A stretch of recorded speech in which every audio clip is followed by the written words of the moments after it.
know we often talk here on this show about how things go wrong, particularly in the world that we're living in. Everybody else's opinion matters. It's the minority that seemingly are the ones that are most offended. And allegedly, you and I have to go along with it because, oh dear, if we don't want to go into a lavatory or restroom with male and female on, well, we're awful people, aren't we? So it's always refreshing to know, isn't it, when you find somebody who literally stands up for their rights, and particularly someone that is truly worth millions and millions of dollars.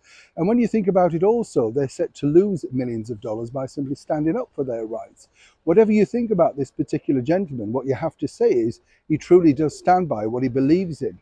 As ever, let me explain. Good morning, Neil Sean here in the very heart of London. Nice to have your company today. Now, if like me, of course, you've enjoyed the Pirates of the Caribbean movies, I just think they sort of take you back to a time of like Tyrone Power and all of those swashbucklers that they used to make, remember, as a sort of not main feature, but B feature. And you saw them so many times, didn't you, on your television on a Saturday morning. And they were just great fun adventures. And that is exactly what Johnny Depp was hoping to achieve.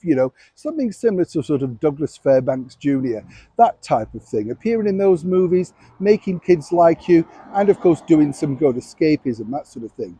They were incredibly, very, very successful for the organization known as Disney, not just with the movies, but with the toys, the games, all the associations. And Johnny himself put himself out of his way to visit many local children's hospitals from time to time, dressed in character without publicity, just to cheer the children up. A lovely, kind gesture, I'm sure you'll agree. Of course, there's two sides to every story, and a lot of people don't agree with the outcome of that court case between the former spouses, Johnny Depp and Amber Heard.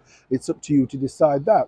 The bottom line really is, though, it's about woke business. Disney, of course, decided to dump Mr. Depp the minute this hit the headlines. And then, it was the end of that. Everybody was turning against him. Fascinating to know, isn't it, that in the world of show business, how shallow it is. Now they've decided they want him back and to star in Pirates of the Caribbean once again. Will he do it, though? That's the interesting talk, you see. The bottom line is, according to a very good source and on public record now, that Johnny has simply turned down all offers from the Disney organization, citing that they didn't stand by him, truly didn't believe in him, and he couldn't work for a company who felt that way. Disney have hit back, basically saying they were simply waiting it out, and you can name your price deal. How lucrative is the Pirates of the Caribbean to Disney? That's what you have to weigh out. Now, of course, it's really up to Johnny to decide, does he want to return as Captain Jack and maybe cheer up the world, the nation, the children? Or is he simply sticking by his guns? And will his character now be laid to rest with the non-profits, as we've seen with many other Disney films of late, of a once great organization? As ever, when I know more, you'll know more. Neil Sean in the very heart of London.